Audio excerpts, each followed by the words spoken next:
If this isn't crazy, I don't know what crazy is, because I am attempting to get back into the job market within the next 3 months. And that does not mean that we are stopping to run beyond the savannah, or we are taking our efforts away from beyond the savannah. It's actually the reverse. So we're doing this so that we can better serve you as members of our community, because if you've ever worked with me at any one point, you know that I always stress the need to benchmark. I always stress the need to be in the know, to upskill, because again, you need to benchmark, you need to know what's happening in your field at the moment. Now, I don't think that in the last 8 months that things have changed dramatically in the HR field for me to actually do this, but being the person that I am, I love a good challenge. I want to do this so that I can better understand some of the challenges that you're facing at this time and date, with the aim of getting solutions to it. So hence the reason as to why we are starting a whole new series on Get Me Hired by December 2024, and I want to take you along with me on this journey.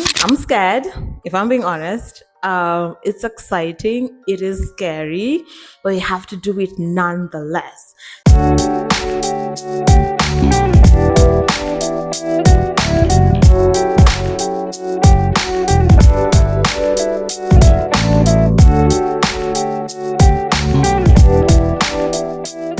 So the first thing that I have to do is to, of course, get out my CV, which got me the job over at Superside, and it also got me into an interview with Oyster HR, and I absolutely love that company. Just in case you're wondering which function I'm going to be sending in my applications, it's going to be HR. So anything HRBP, HR generalist, HR specialist, talent acquisition specialist, anything.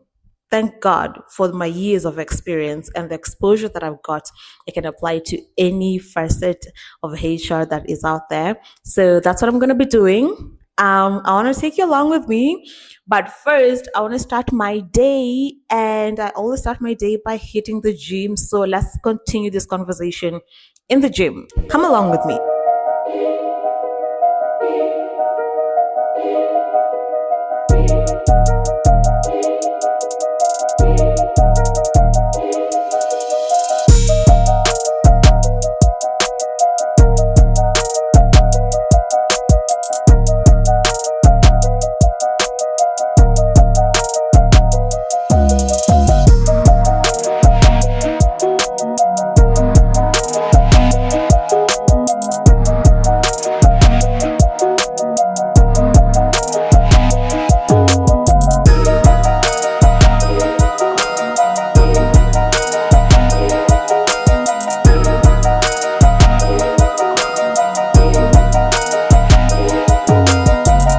So I pulled my CV from the archives, and oh my Lord, I can't believe this is me. It needs work. It's been over 3 years since I last edited my CV. I cannot believe that, coming from me, the person who usually revamps CVs. So before you can embark on editing and making my CV current, let's do a little bit of housekeeping. If you're joining us for the very first time, welcome. Thank you so much for joining our channel. If you haven't subscribed, go ahead and do so. On this channel, we are all about financial freedom and flexibility through remote jobs, because what we do is that we showcase remote opportunities that are hiring specifically in the African continent, and that is how we promote financial flexibility, freedom, and hope. And if you are a returning subscriber, thank you so much. You know how we do it at this stage, and yeah, thank you. So let's go ahead and dive into my CV and how I'm going to revamp it. I cannot believe that I even have a PO box, a postal address on my CV. Oh my Lord. And a careers objective. So let's start by removing that first. As we all know, an ATS friendly CV does not have unnecessary items. So the first thing that I'm going to be removing is that postal address that is very visible and has Nairobi, Kenya as my location. Then the next thing I'm going to be deleting, of course, is the career objective, because at this stage we all know that everyone's career objective is to land the job. That is why you're applying to the job in the very first place. I have a professional experience which is really in depth It's detailed. I love it. I love that it showcases the different capabilities that I have. However, it doesn't really showcase anything on Beyond the Savannah, what you're currently doing, the amazing job that you're currently doing at the moment. So I need to add that. Then you will not believe it, especially if you have attended my masterclasses and you asked how many pages should your CV be. Your lovely coach, Beyond the Savannah. So my CV has 5 pages. With my 9 years of experience, my CV is 5 pages. Oh my goodness. Thank God that I don't have a referee, but I do have it enlisted down there, and I say available on request, which all recruiters currently know. So again, really not using white space correctly. Then I also have a personal attribute, oh my lord, and volunteer experience and computer skills. I really cannot believe that this is the CV that got me in. I have a training and certifications as well as professional qualification and academic qualifications. And can you believe this? I even have my accounting intern experience enlisted on my CV. Okay, now that we know better, let's do better. Let's edit this. The first thing that I'm going to be doing, yeah, like I said, I'm going to have my name and I'm going to have my area of specialization, which, like I mentioned, is human resources specialist as well as talent acquisition specialist. Now, if you're in HR, and you're kind of in between like a HR generalist, you want to have this title so that it gives you more room to just send in applications, whether it is to a HRBP role, a HR generalist role, or a talent acquisition role. Yeah, and this goes to any other person looking for a remote job. The first thing that I want to see is, of course, your name, and then I want to see your area of specialization, because remember, recruiters spend on average 6 seconds skimming through a CV, and that is not even going through. You cannot read anything within 6 seconds. It's literally skimming through to ascertain whether they want to go with this CV or to trash it. So use the 6 seconds of fame very, very wisely. And then below there, I'm going to have my contact information. And as always, it's going to be my phone number, and then it's going to be my email address and my LinkedIn profile. Now, I'm not particularly worried about my LinkedIn profile because that is absolutely optimized at this stage, thanks to my team. What I'm going to have in place of the careers objective or career objective that I had on my previous CV, I am going to have a professional summary. And what I intend on putting under my professional summary are the things that are going to complement my experience and speak onto my skills and capabilities as a talent acquisition specialist or as a human resource specialist. So that's what I'm going to be doing over there.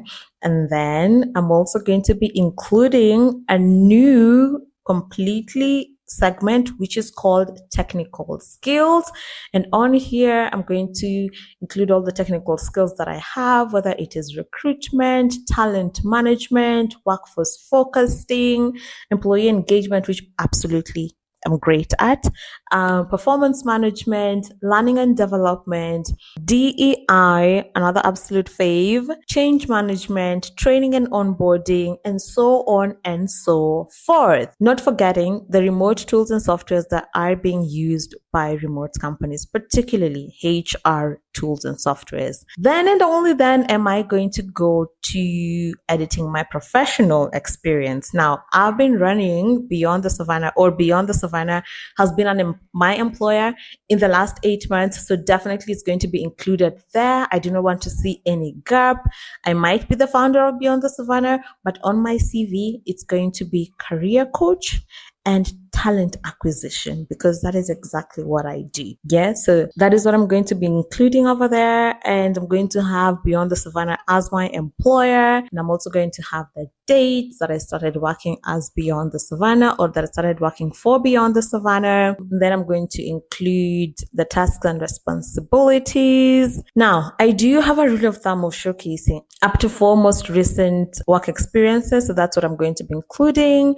And my graduate trainee over at Mabati Rolling Mills is only going to get a mention.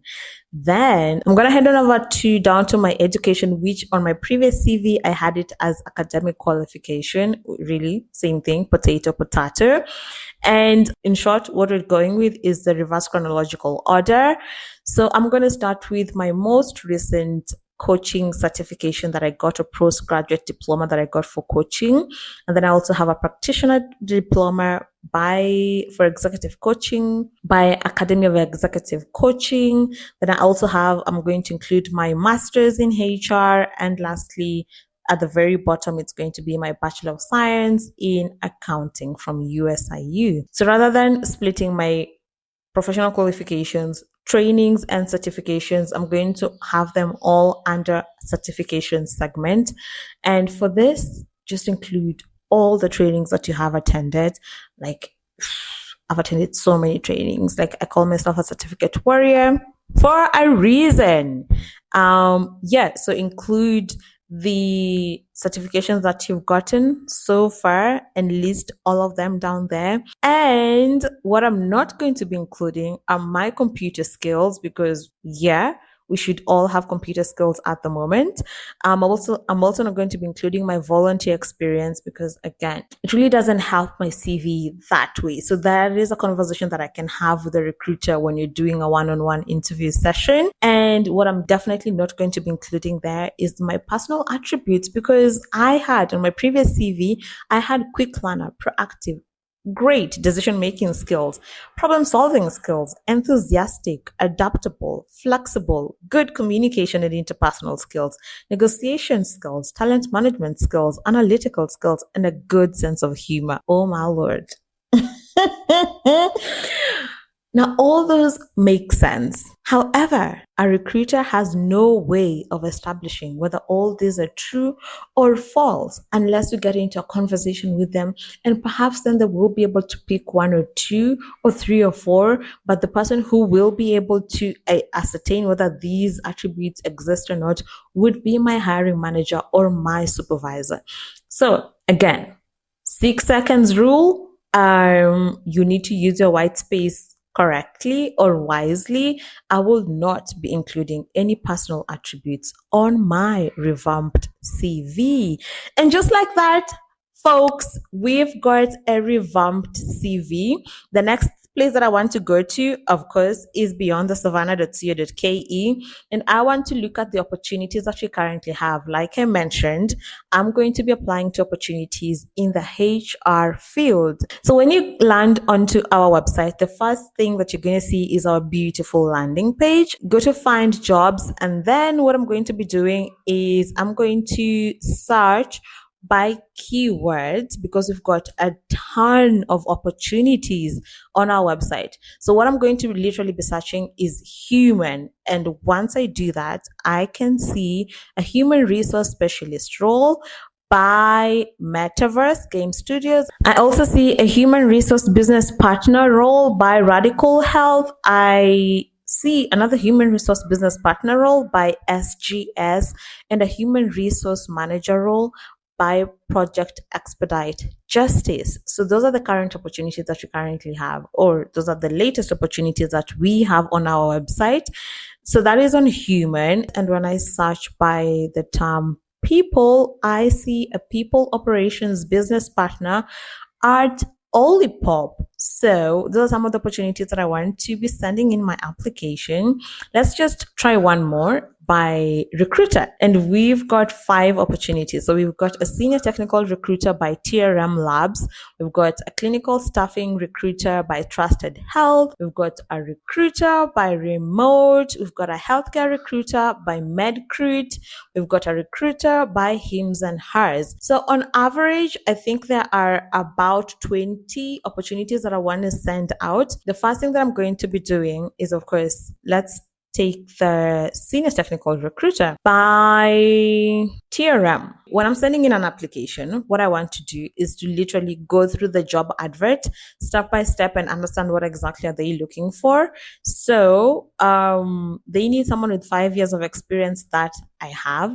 They need someone with an impeccable eye for talent that I have. They need someone with grit, so whether they have the tenacity, resilience, persistence, to achieve both short-term and long-term goals for yourself and the team. I have independent ownership, knowledge and strong intuition around recruiting or sourcing best practices for startups. I do have that.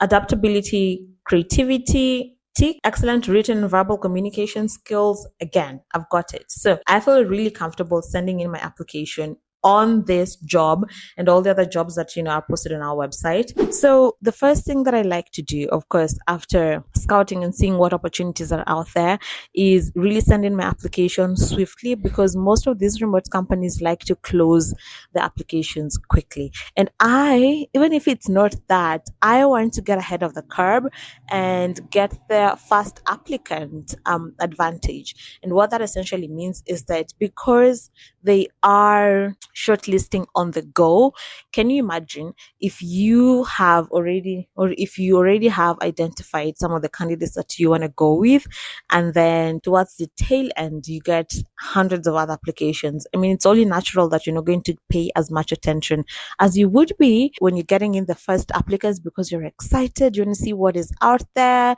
what candidates are you all attracting. So yeah, that is exactly what you're calling first applicant advantage. So I want to apply to these opportunities as fast as possible. The first thing that I'm going to be doing is reading through the JD really well and identifying some of the keywords. If those keywords are not on my CV, then I'm going to add them to my CV before I send my CV out. But yeah, so let's have a look at this opportunity.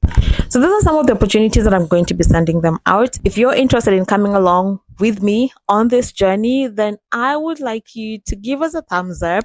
Let me know whether you found this to be helpful. Give me a comment down below, or leave a comment down below on what you think we could have done better. Yeah, but I want to take you along with me, and I'm going to be giving you updates regularly. So stay tuned for part 2, and whether I've actually gotten shortlisted or not, or any feedback that is coming through. I'm going to be super honest with you guys and share the feedback that I've gotten. And yeah, we're all here to learn and hopefully land a job. So until next time, I wish you nothing but all the very best in your job hunt. And I guess I will see you in the next one. Bye.